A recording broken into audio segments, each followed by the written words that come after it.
Campus de Berkeley, California. Aquí, como en otros lugares, hace ya más de 10 años que empezó la lucha contra el SIDA.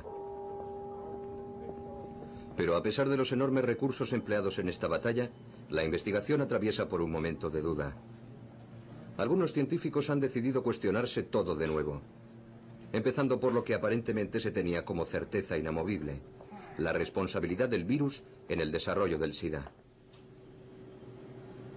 ¿Y si los científicos se hubieran equivocado al señalar este virus como agente causante del nuevo síndrome? El mero enunciado de esta crucial pregunta hubiese sido impensable hasta ahora.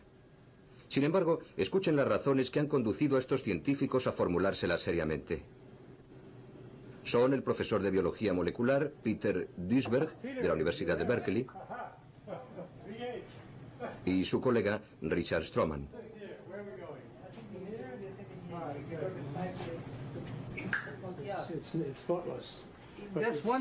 Por haber dicho lo que ustedes van a oír ahora, estos dos investigadores han sido tachados de inconscientes. Sin embargo, forman parte de la élite científica norteamericana. Yo no creo que se haya descubierto aún la causa del SIDA. Desde luego que no. Si se hubiera descubierto, a lo largo de estos 10 últimos años hubiéramos avanzado enormemente en su tratamiento y en su prevención. Pero no ha ocurrido así. Se están descubriendo muchas cosas acerca del VIH. Esto no se cuestiona. Quiero decir que sabemos más del virus de lo que aparentemente necesitamos saber, pero no estamos descubriendo nada sobre el SIDA.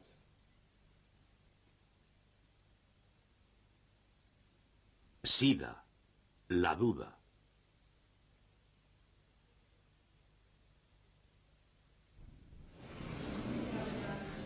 Abril 1984. El profesor Gallo anuncia que se ha conseguido identificar la causa del SIDA. La clase científica americana se congratula de esta gran victoria, hasta que se dan cuenta de que el virus, teóricamente encontrado en su laboratorio, proviene de otro lugar. Es aquí, en el Instituto Pasteur de París, donde el virus del SIDA ha sido identificado y aislado por primera vez por el equipo del profesor Montagnier. Terminada la polémica sobre el origen del virus, que mantuvo enfrentados durante un tiempo a Gallo y Montagnier, ambos científicos se ponen rápidamente de acuerdo en identificarlo como el causante del SIDA. Bien, yo creo que hay que ser cauteloso en este tema. Me parece que lo prudente es que mantengamos la duda. La duda es un hecho científico. No hay dogmas en la ciencia. De cualquier manera, yo no creo que al decir que el VIH es la causa del SIDA esté enunciando un dogma religioso. Mi opinión es que se trata de una afirmación basada en datos. Datos que actualmente son numerosos y que a medida que pasa el tiempo van en aumento. Cada vez es más pequeño el número de personas que rechaza estos datos. Hay que estar ciego, sordo y mudo para no aceptar que este virus está efectivamente asociado al SIDA. Al igual que el profesor Wayne Hobson que vemos aquí, todos los científicos del mundo coinciden en que el enemigo a combatir es el VIH. Todos menos uno. Peter Duisberg se opone con argumentos a la hipótesis oficial de que el VIH es la causa del SIDA. Entiendo que Duisberg planteara este tema en su momento, porque entonces aún no existía una toma de conciencia general de que todavía no disponíamos de los elementos suficientes para afirmar que esto era así. Pero yo nunca estuve de acuerdo con Duisberg. Para mí los hemofílicos y los niños infectados eran prueba suficiente. Además estaba la cuestión del SIDA en los monos. Pero él planteó el asunto y una de dos. O le respondíamos o le ignorábamos. La actitud de la comunidad científica despreció en cierto modo a Duisberg porque, en vez de responderle con argumentos científicos, reaccionó escandalizándose. ¿Pero esto qué es? ¿Cómo se puede decir una cosa así en nuestros tiempos? A partir de 1987, la polémica planteada por Duisberg sobre la implicación del VIH en el SIDA se debatió en la prensa científica. Pero las escasas respuestas aportadas por sus colegas no le hicieron cambiar de opinión. Aún hoy, él opina que no está suficientemente probada la implicación del VIH en el SIDA. El VIH que vemos en estas imágenes pertenece a un determinado tipo de virus, los llamados retrovirus, que Duisberg lleva estudiando desde hace más de 30 años.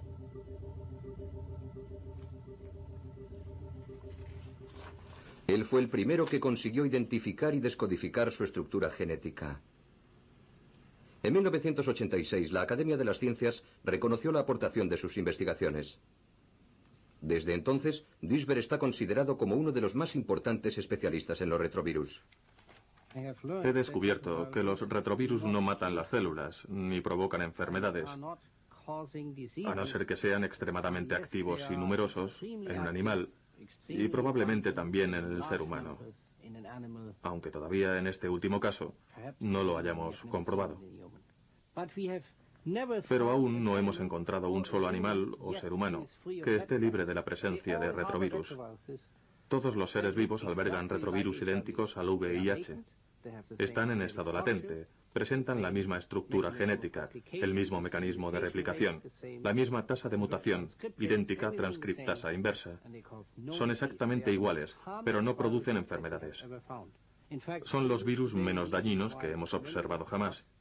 Por eso, desde hace casi 20 años, muchos de nosotros estamos estudiando los retrovirus como posibles agentes productores del cáncer, precisamente porque no matan a las células. Duisberg aplica esto mismo al VIH y deduce que el virus del SIDA no puede destruir los linfocitos T4, que son las células que permiten al organismo luchar contra las infecciones. Aun suponiendo que pudiera destruirlas, se ha podido observar que el VIH infecta muy poco los linfocitos T4. Dicho de otra forma, existen muy pocas probabilidades de que pueda provocar daños importantes en el sistema inmunológico. Además, entre el momento de la infección por el virus del SIDA y la aparición de los primeros síntomas de la enfermedad, transcurre un periodo de tiempo que puede llegar a ser de 5 a 10 años o incluso más, lo que demuestra que es un virus de comportamiento absolutamente atípico. Las enfermedades causadas por virus aparecen cuando muchos virus atacan a muchas células. Si un virus ataca a una sola célula, la infección no es perceptible. Si una persona está infectada por la gripe, la sífilis, la gonorrea o un herpes, al cabo de 2 o 3 semanas aparecen los síntomas. O bien no se presentan nunca porque puede que el sistema inmunológico los reconozca y frene la infección. Por eso pasamos por un periodo de latencia de 1, 2 o 3 semanas, a veces solo de días, porque el virus necesita reproducirse en gran número en nuestro organismo para matar células. Entonces es cuando nos ponemos enfermos. No hay ninguna explicación lógica para aceptar el hecho de que una persona que se infecta hoy consiga neutralizar el virus con su sistema inmunológico y se convierta en seropositiva y desarrolle la enfermedad 10 años después. El virus entra en acción antes de que lo haga el sistema inmunológico. Si el virus fuera el responsable, la enfermedad aparecería mucho antes, no 10 años después. El último argumento de Duisberg se basa en la presencia de los anticuerpos en la sangre. Según él, deben considerarse como los restos de la batalla entre el organismo y el VIH. La prueba de que el virus ha sido vencido. Para Duisberg no hay ninguna duda. El virus es inocente. No hay ningún precedente, ni uno solo en la historia de la microbiología, de que un microbio inactivo, latente o no detectable, origine una enfermedad. ¿No se ha encontrado ningún virus activo? En la mayoría de los pacientes afectados por el SIDA, ninguno. Solamente anticuerpos. Esa es la razón por la cual algunos microbiólogos tan renombrados como Gallot y Robin Weiss no hayan conseguido aislar el virus del SIDA en los pacientes. ¿Y en los nódulos linfáticos? Tampoco. Lo han intentado durante varios años, pero lo único que han conseguido es el virus de Montagnier. No lo han encontrado porque no hay nada que encontrar. Está claro. Tras 10 años de polémica, Duisberg mantiene su postura. Según él, todavía no hay nada que pruebe la relación entre el VIH y el SIDA. Y mientras que no se produzca una demostración científica, no cambiará de opinión.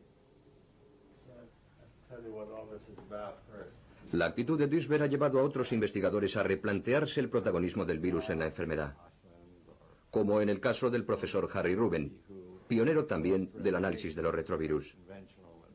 Muchos de los especialistas más importantes de hoy en día han sido alumnos suyos. Solo me gustaría apuntar que, a diferencia de lo que ocurre con otros virus, en el caso del VIH no hay una evidencia que permita su identificación exacta.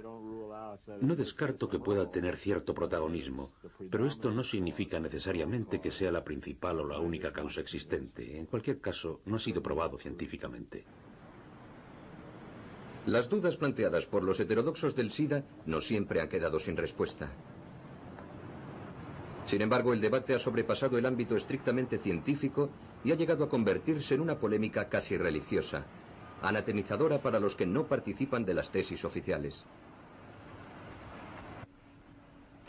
Los disidentes excluidos del debate científico se han agrupado en torno al profesor de bioquímica Charles Thomas, con la intención de hacerse oír.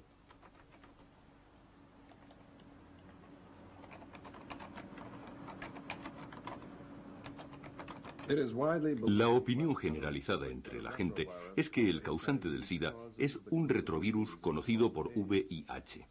Sin embargo, muchos científicos biomédicos ponen en duda esta hipótesis. Nosotros proponemos que un grupo de científicos independientes pondere de manera exhaustiva todas las pruebas existentes a favor y en contra de esta posibilidad. También proponemos que se efectúen estudios epidemiológicos críticos. Hemos enviado nuestra propuesta a varias publicaciones científicas, pero ninguna la ha publicado, a pesar de que iba avalada por la firma de casi un centenar de prestigiosos investigadores.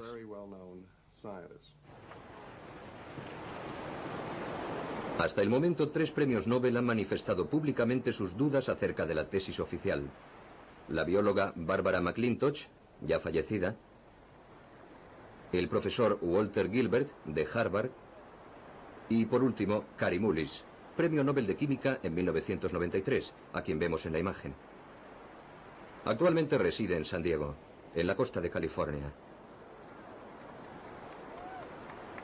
Kary Mullis es el inventor del APCR, un procedimiento que permite aislar y observar los genes ampliados de un microorganismo. Este descubrimiento ha revolucionado el trabajo de los científicos en todos los laboratorios del mundo y se ha convertido en un instrumento valiosísimo en la investigación sobre el SIDA, lo que ha llevado a Mullis a profundizar en este tema y a poner en duda determinados aspectos incuestionados hasta ahora. Yo intentaba encontrar unas referencias, es decir, los trabajos científicos que demostraran que el virus VIH era la causa del SIDA. Necesitaba estos datos porque estaba redactando un informe y tenía que citar estas referencias para poder decir, esto es así, como confirman tales y tales documentos. Pero no conseguía encontrarlos. En anteriores trabajos nunca había tenido el menor problema a la hora de buscar las fuentes científicas sobre las causas de algún fenómeno. Normalmente es fácil encontrar estos datos recurriendo a publicaciones especializadas. Se averigua quién ha estudiado determinado tema, qué descubrimientos ha realizado y cuál es su tesis de trabajo. Pero esta vez no fue así. Pregunté a todos los investigadores sobre el SIDA por qué opinaban que el VIH era la posible causa de la enfermedad. ¿Cómo tenían la certeza? ¿Con qué documentos trabajaban? Todos me contestaban, pues hay un montón de datos que lo avalan. Y yo les decía, ¿podría decirme exactamente cuáles? Yo estaba deseando encontrar lo que buscaba para terminar mi trabajo. Necesitaba esos datos para citarlos en mi informe sobre el VIH en la sangre. Solo quería eso. Solo quería documentar mis teorías y para ello necesitaba la prueba de que el VIH era la posible causa del SIDA. Pero no pude conseguirlo. Nadie me daba la respuesta. Siempre me contestaban que los papeles los tenían en la oficina y yo decía, bueno, pues envíeme esos documentos desde su despacho, pero nadie lo hizo. Para Mullis, esta dificultad en conseguir las pruebas demuestra que la investigación se ha realizado sin respetar las reglas más elementales de la metodología científica. Mullis es de la opinión de que en el tema del SIDA todo se ha hecho con demasiada precipitación. La investigación, la divulgación pública, el intercambio de opiniones entre la comunidad científica y, por último, la conclusión a la que se ha llegado, que no es más que una verdad a medias. Normalmente la ciencia no suele discurrir por esos caminos. Cuando se quiere afirmar algo, hay que experimentarlo previamente para obtener unos resultados. Hay que estudiar el tema con detenimiento y preguntarse si hay algo en lo que nos hayamos podido equivocar. Si es así, conviene realizar un nuevo experimento para comprobar los datos. Las ruedas de prensa deben convocarse después de concluir este proceso.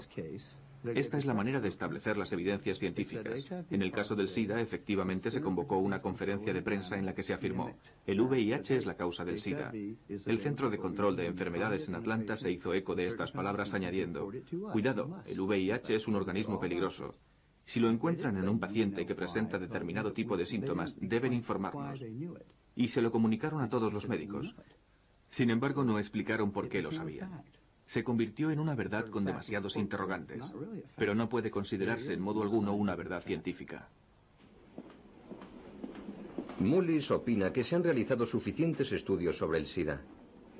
Sin embargo, aún no tenemos los datos necesarios para confirmar que el VIH es su agente causante. Necesitamos una evidencia científica que demuestre la certeza de esta hipótesis.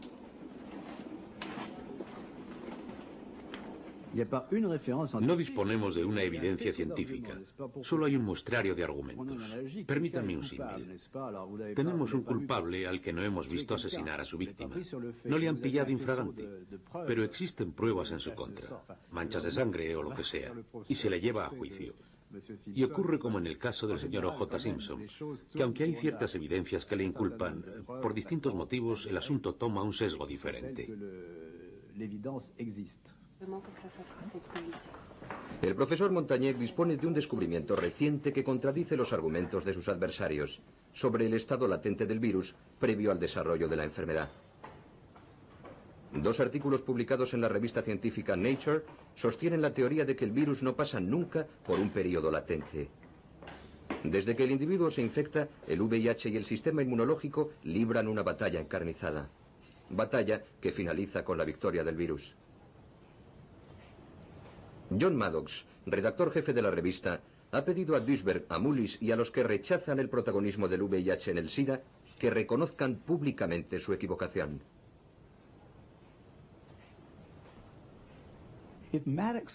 Si Maddox piensa que esos artículos prueban que el virus VIH provoca el SIDA, debería pegarse un tiro. Nunca ha aceptado las hipótesis alternativas de las personas como yo. Siempre ha mantenido una opinión cerrada. ¿Por qué todo el mundo ha aceptado sin pestañear que este virus es el causante?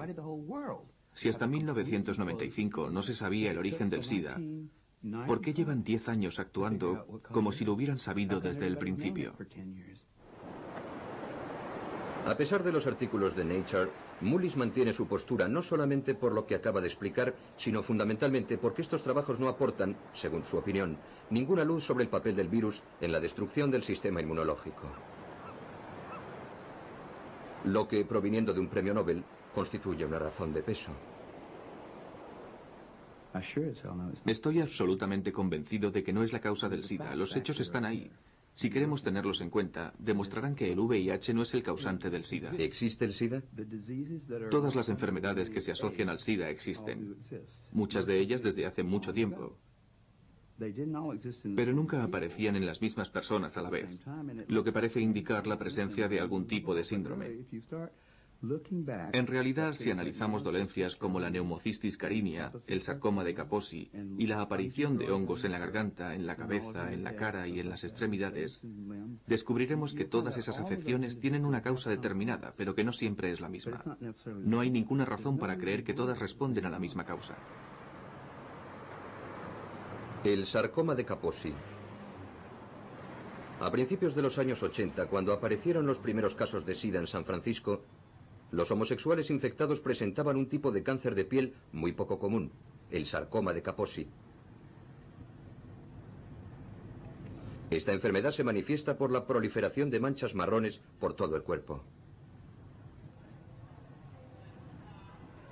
Para la mayoría de los especialistas, el sarcoma de Kaposi en los homosexuales contaminados por el virus se convirtió rápidamente en la marca identificativa del SIDA, su seña de identidad más evidente. Sin embargo, hasta el momento nadie ha podido establecer de forma clara el papel del virus en la aparición del sarcoma de Kaposi. Es más, se ha descubierto un nuevo agente, otro posible culpable.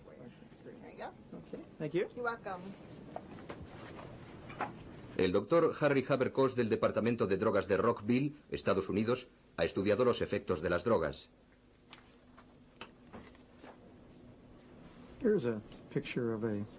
Él ha sido uno de los primeros en establecer una posible relación entre la aparición del sarcoma de Kaposi y el popper, una droga afrodisíaca muy extendida entre los homosexuales hasta los años 90.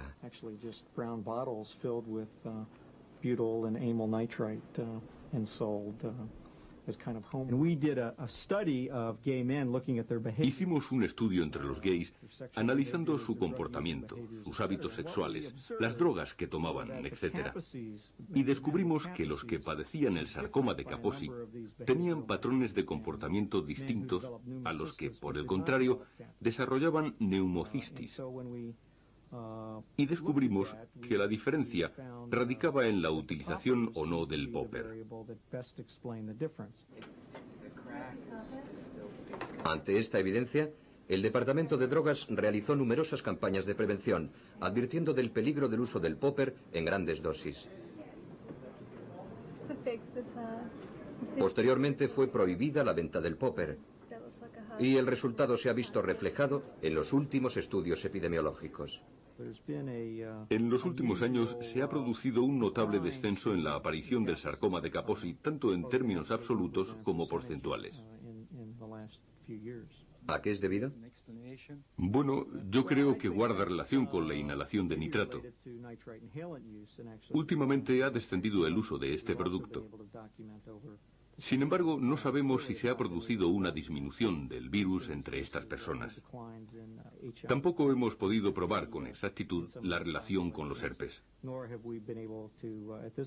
Sin embargo, la epidemiología del sarcoma de Kaposi y la de la inhalación del nitrato en los Estados Unidos parecen íntimamente ligadas.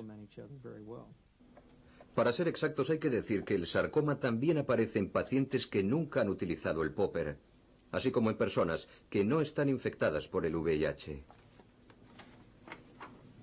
Lo que demuestra que las cosas son mucho más complicadas de lo que se pensaba en un principio. El agente responsable no está muy claro. Sabemos que estos nuevos herpes han aparecido en algunos afectados. Y también conocemos su relación con el popper. Puede que el VIH no tenga necesariamente que ver, pero lo que es seguro es que además del popper, tiene que haber otro agente responsable. El origen de la enfermedad sigue siendo incierto. Aunque el avance de las investigaciones apunta a restar protagonismo al virus VIH, en nuestros días el sarcoma de Kaposi sigue estando asociado a las enfermedades propias del SIDA. Nos encontramos en un punto muerto. Hasta ahora hemos creído en la ecuación VIH igual a SIDA. Pero si el virus no es la causa del sarcoma de Kaposi, nadie debería considerar el SIDA como una enfermedad nueva y tampoco nadie debería creer en el VIH. Y ahora se olvidan de todo, menos del virus. Resulta que hasta el sarcoma de Kaposi no es una enfermedad del SIDA. ¿Por qué no nos olvidamos también de la neumonía? ¿Y entonces qué nos queda? Nada. Pasemos a otro tema, cambiando de escenario. Recordemos este anuncio publicitario de 1987.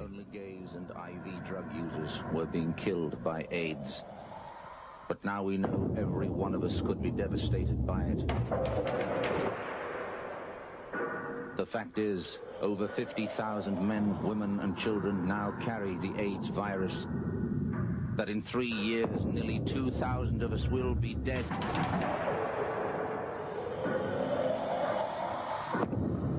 That if not stopped, it could kill more Australians than World War II. Sin embargo, hasta el momento en Australia se han detectado menos de 10.000 casos de SIDA, en vez de los 50.000 que preveía el anuncio. Fundamentalmente homosexuales y toxicómanos. No queremos quitarle importancia a la enfermedad, ni señalar acusadoramente a los grupos de riesgo.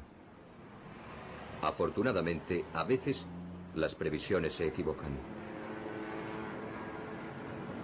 En Francia, Alemania y otros países europeos, la epidemia se ha estabilizado. Incluso comienzan a aparecer síntomas de receso. No se ha producido la anunciada generalización de la enfermedad entre los heterosexuales. Seguramente han influido las campañas de prevención, pero también existen otras razones. Las cepas microbianas existentes en Europa no presentan una capacidad de transmisión poderosa entre los heterosexuales, por lo que no se ha producido un contagio masivo. Lo ha habido en cierta medida entre las mujeres, fundamentalmente entre las drogodependientes y las que tenían parejas bisexuales. Pero no ha habido una reacción en cadena. Podemos concluir que no ha existido una transmisión generalizada en la población heterosexual. Y creo que no se producirá. Puedo citar como ejemplo el caso de las prostitutas. Las encuestas demuestran que solamente se han infectado un 2 o un 3% de ellas, y que este porcentaje no va en aumento, excepto en el caso de las toxicómanas. Los estudios epidemiológicos realizados sobre las prostitutas no toxicómanas en las grandes ciudades europeas confirman las conclusiones del profesor Montagnier. De hecho, en algunas ciudades europeas no se han encontrado prostitutas seropositivas. Si partimos de la base lógica de considerar a las prostitutas como el grupo de mayor riesgo entre la población heterosexual, podemos deducir que el contagio por el virus del SIDA entre el resto de los heterosexuales será aún menor.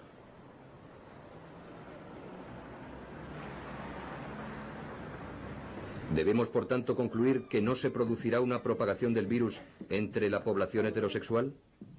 Los datos que posee el Centro Europeo para la Vigilancia del SIDA, organismo que dirige la mayor parte de los estudios epidemiológicos, no apuntan en esa dirección.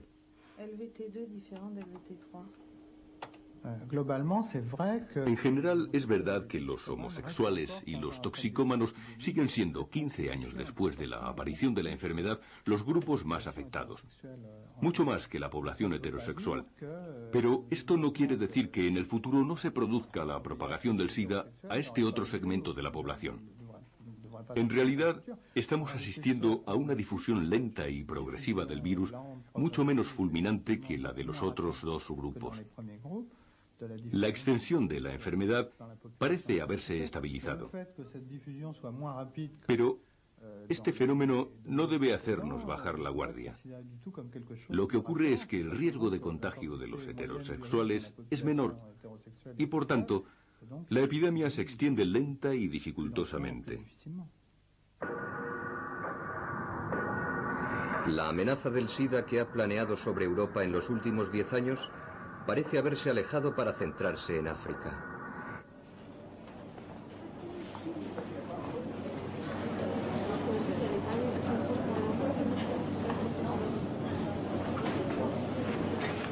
Desde allí, desde el otro lado del Sáhara, nos llegan imágenes espeluznantes que no permiten albergar la menor duda.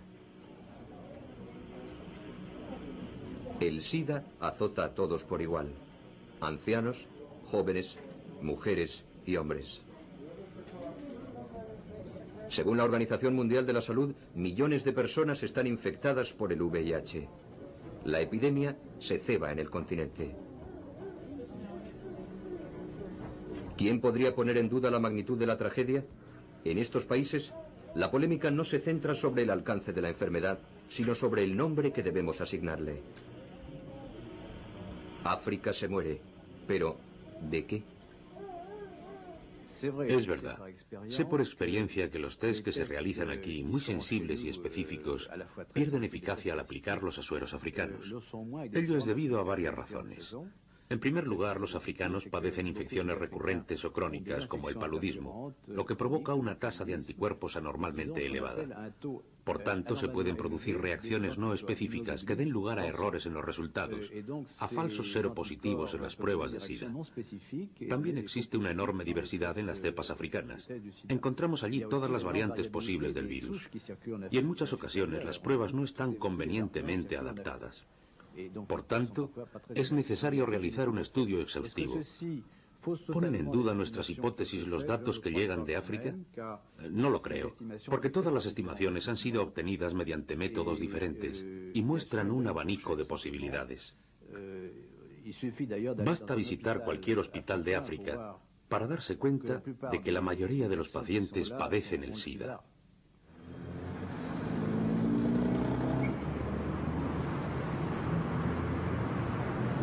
Partiendo de estos mismos datos, una publicación británica ha expuesto unas conclusiones radicalmente distintas.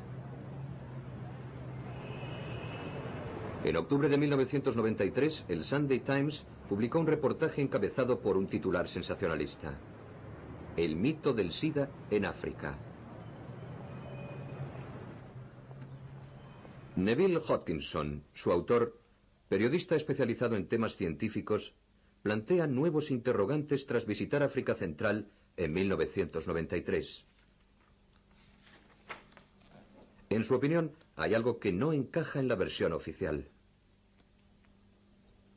¿Está África realmente enferma de SIDA? No si definimos el SIDA como una nueva enfermedad infecciosa.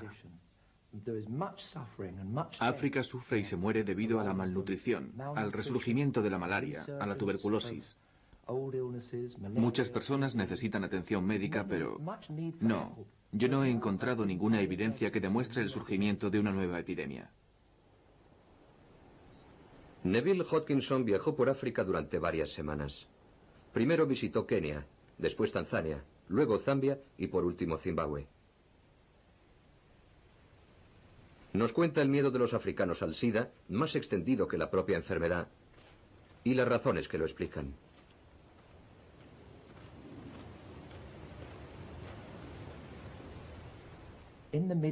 A mediados de los años 80 llegaron los científicos americanos con los nuevos test del SIDA y empezaron a aplicarlos a grandes grupos de población. Observaron que casi el 50% de las personas estudiadas daban positivo en las pruebas y proclamaron: el VIH está aquí desde hace muchos años. África está a punto de sucumbir a la mayor epidemia de la historia. Y claro, crearon un clima de auténtico pánico. El terror está presente en todas partes, y de forma infundada, según escribe Neville. Él no ha visto el SIDA. No lo ha encontrado en las aldeas diezmadas por la malaria, ni en los cementerios improvisados para hacer frente a la hecatombe. África se muere, como siempre, a causa de algo que no tiene nada que ver con una nueva enfermedad que en Occidente llamamos SIDA. Cuando llegué a África, lo primero que me sorprendió fue no encontrar esos hospitales atestados de enfermos de SIDA, esos pueblos arrasados por la enfermedad de los que tanto se había escrito. Pero cuando preguntaba de qué se estaban muriendo, siempre me contestaban: de SIDA. Yo decía: bien, ¿pero de qué enfermedad? Porque el SIDA es un síndrome de inmunodeficiencia. Y me contestaban: bueno, este paciente tiene tuberculosis, este otro una diarrea crónica y este malaria. Había muchas enfermedades diferentes, fiebres, diarreas, todas las que ha habido siempre en África y que ahora los médicos han rebautizado como SIDA, debido al miedo que provocaron los test que se realizaron en su día. ¿Es posible que se haya cometido un error de tal magnitud? Hoy en día muchos investigadores se han planteado la misma pregunta. El profesor Issex, un científico norteamericano, ha realizado recientemente un estudio en Zaire en el que muestra que las personas afectadas por la lepra, no por el VIH, reaccionan positivamente a las pruebas del SIDA. Paradójico. Issex resalta que los resultados de los test deben ser interpretados con suma cautela cuando se trata de pacientes infectados por enfermedades micobacterianas, como por ejemplo la lepra y la tuberculosis. Afirma que los test no son un elemento suficiente para diagnosticar el SIDA en las regiones de África Central donde dichas enfermedades están muy extendidas, es decir, casi todo el continente. Es una pésima noticia, porque la tuberculosis y la lepra están absolutamente extendidas por toda África. Pero como siempre que informamos sobre esto, ningún científico especializado se ha hecho eco de nuestras palabras. Pretenden seguir adelante como si nada hubiera ocurrido.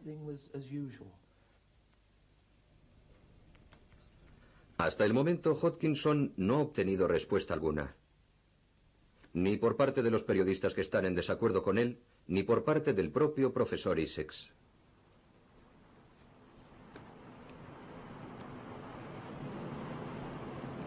¿Los test del SIDA son menos exactos de lo que se dice? Aquí, en Australia, un equipo de investigadores de Perth ha realizado un estudio exhaustivo sobre este tema. Y precisamente en este hospital.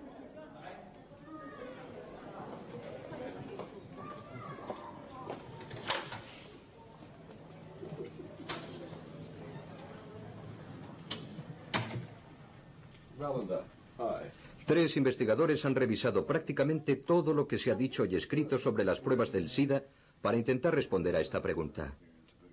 ¿Un test positivo prueba de forma inequívoca el contagio por el virus del SIDA? El resultado de su trabajo sobre el Western Blot, el test teóricamente más fiable de todos los existentes, fue publicado en 1993 en la revista Biotechnology. Hay muchos datos que demuestran que el test ha sido considerado fiable antes de haber sido convenientemente comprobado. Este es el punto clave de nuestro trabajo. Se ha puesto en tela de juicio la fiabilidad del test. Quizá estemos dando por buenos unos resultados inciertos. Debemos recordar que el test jamás detecta el propio virus, sino los anticuerpos que han reaccionado a la presencia del virus en el organismo. ¿En qué consiste el test del SIDA? Se desarrolla en dos etapas. La primera es el test ELISA. Si el resultado es positivo, debe ser obligatoriamente confirmado por una segunda prueba, el test de Western Blot. El Western Blot consiste en una bandeja sobre la que han sido fijadas las diferentes proteínas del virus. Dicha bandeja se pone en contacto con el suero del paciente. Si el suero contiene anticuerpos contra el virus, las proteínas aparecen en forma de bandas negras. El test es positivo cuando la bandeja presenta varias bandas negras.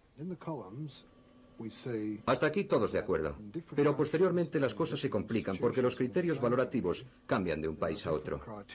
Francia no tiene los mismos criterios que los Estados Unidos para aceptar una prueba positiva. Dichos baremos varían también en Australia o en África.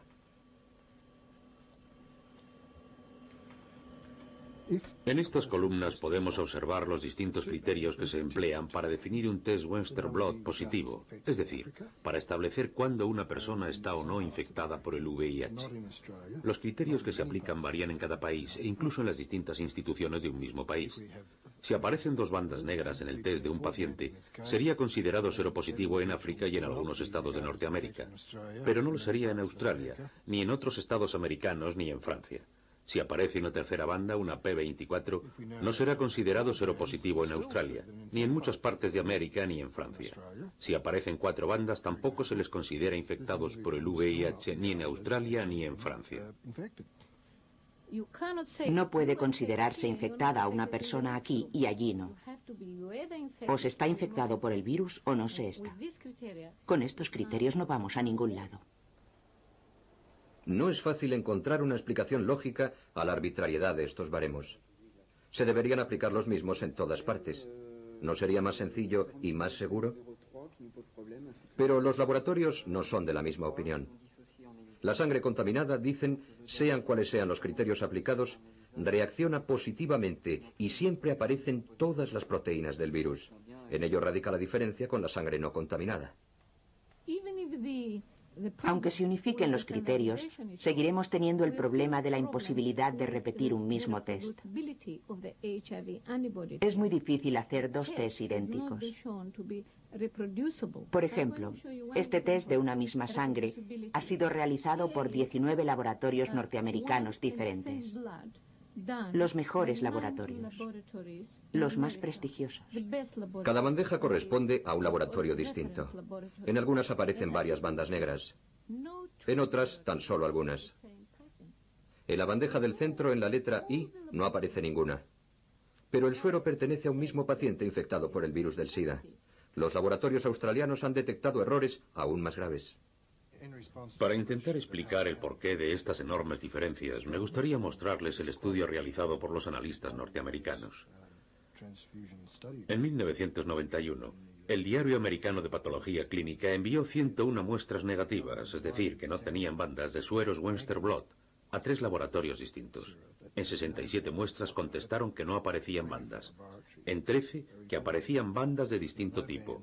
En una P41 y en otra P24.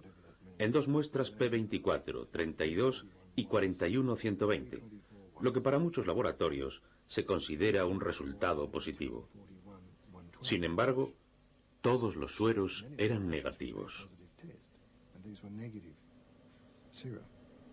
Es decir, que el análisis de un suero puede resultar positivo en un laboratorio y negativo en otro. Los australianos opinan que los resultados contradictorios ponen en entredicho la validez del propio test, su capacidad para determinar si una persona está o no infectada por el virus, lo que los científicos denominan especificidad. La especificidad de un test asegura que el resultado sea positivo solo cuando el virus está presente en la sangre. Si el virus no está en la sangre y a pesar de ello hay un resultado positivo, el test no es específico. Los australianos han llegado a afirmar que los resultados positivos en las pruebas del SIDA no confirman de manera absoluta que una persona esté infectada por el VIH. Para comprobarlo, han realizado pruebas de SIDA a ciertos animales que no sufren la infección por el virus. Por ejemplo, a estos ratones, a los que se les ha inyectado sangre de otro ratón y se les han encontrado anticuerpos. También a estos perros. De los 144 perros utilizados, la mitad presentó los mismos resultados que los ratones. Se han realizado pruebas a partir de sueros extraídos en 1968 a indios amazónicos. Muchas de ellas dieron resultados positivos a pesar de que en esas tribus no se ha producido nunca ni un solo caso de SIDA. Lo mismo ocurre entre algunas poblaciones de ciertas regiones de África.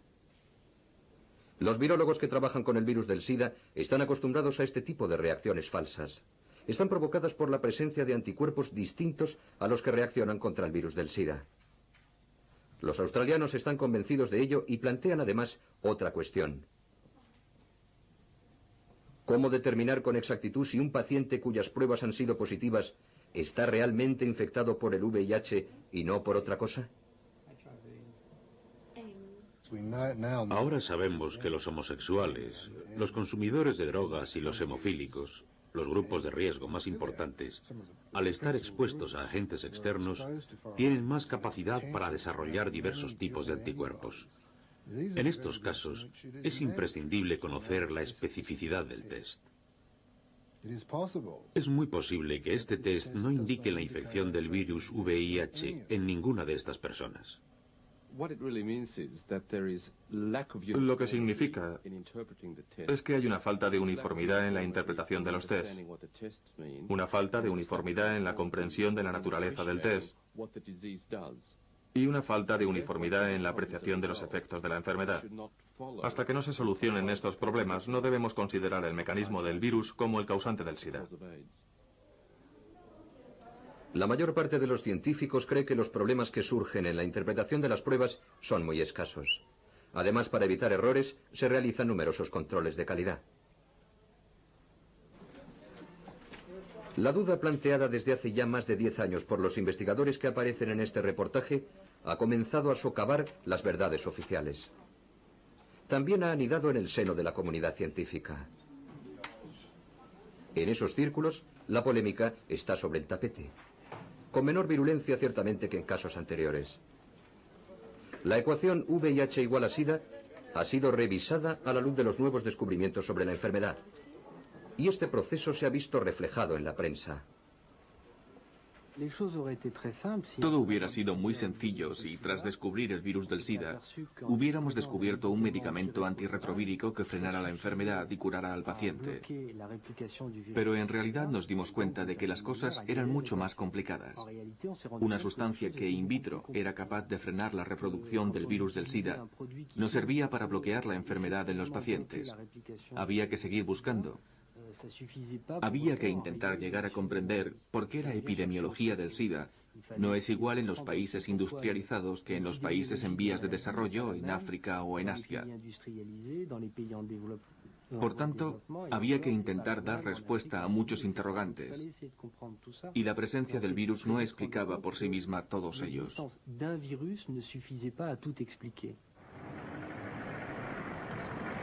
El propio Luc Montagnier, descubridor del virus, ha sido uno de los primeros en relativizar el papel del VIH y señalar la existencia de otros factores asociados al virus que desencadenan el SIDA.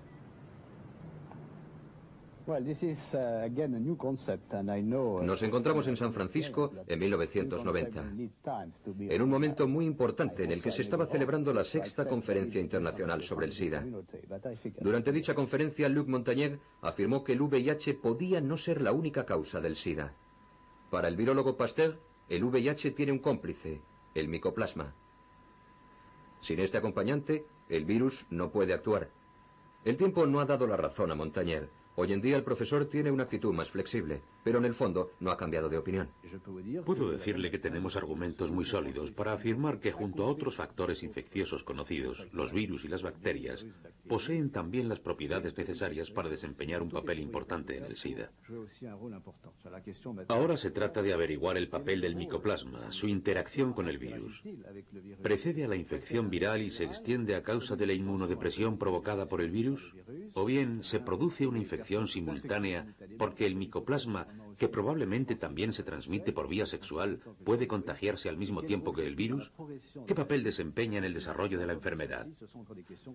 Por ahora no tenemos una respuesta. Los últimos descubrimientos realizados en el laboratorio apuntan a la idea de que el micoplasma puede tener un papel muy importante en el desarrollo del SIDA.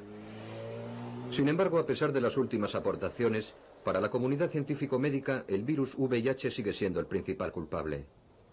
Algunos científicos, como Duisberg y Rubin, que no comparten las tesis aceptadas por los investigadores de casi todo el mundo, se ven obligados a aventurar nuevas hipótesis. A buscar nuevos culpables, con sus escasos medios y con la única ayuda de la certidumbre basada en la experiencia adquirida en sus campos de investigación. En todo el país, en todos los pacientes de SIDA, no se ha realizado ni un solo estudio científico sobre los efectos a largo plazo de las drogas inyectadas o inhaladas. No se ha llevado a cabo ninguno. Aunque ya han muerto 150.000 afectados por el SIDA, que eran consumidores de drogas intravenosas. 250 que inhalaban popper, tomaban anfetaminas, y que murieron o enfermaron de SIDA debido al consumo de estas drogas. Básicamente, mi opinión es que hay muchos factores coadyuvantes y que el VIH puede ser uno de ellos. No descarto esa posibilidad, como tampoco descarto el papel de las drogas y de otros hábitos de vida.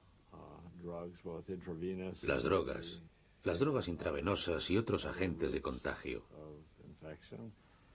e incluso la intervención de otros microorganismos. Esta hipótesis puede resultar sorprendente, pero cuando menos merece ser científicamente argumentada. Pero esa es otra historia. Nuestro objetivo es demostrar que existen varios puntos oscuros en torno a las causas del SIDA y que, por prudencia, se debería prestar atención a todas las posturas, a todas las hipótesis, hasta las más inquietantes. Nos gustaría que el siguiente testimonio fuera algo más que una simple aportación. Nos referimos a Daniel Kosland, antiguo redactor jefe de la revista Science. Escuchemos sus palabras. Seguiremos debatiendo sobre la causa del SIDA hasta que consigamos curarlo. Hasta entonces, siempre habrá personas que digan que no vamos por buen camino, que deberíamos intentarlo por otras vías. No creo que consigamos evitar que pongan en tela de juicio nuestro trabajo hasta que encontremos la solución. Cuando ésta aparezca, el debate habrá llegado a su fin. ¿Considera positivo que personas como Duisberg y otros mantengan abierta la polémica? Sí, absolutamente. Aunque Duisberg ha hecho afirmaciones con las que no está de acuerdo la mayoría de la gente, es importante que se conozcan para demostrar que no somos un búnker apegado a una verdad absoluta. Es el único camino posible.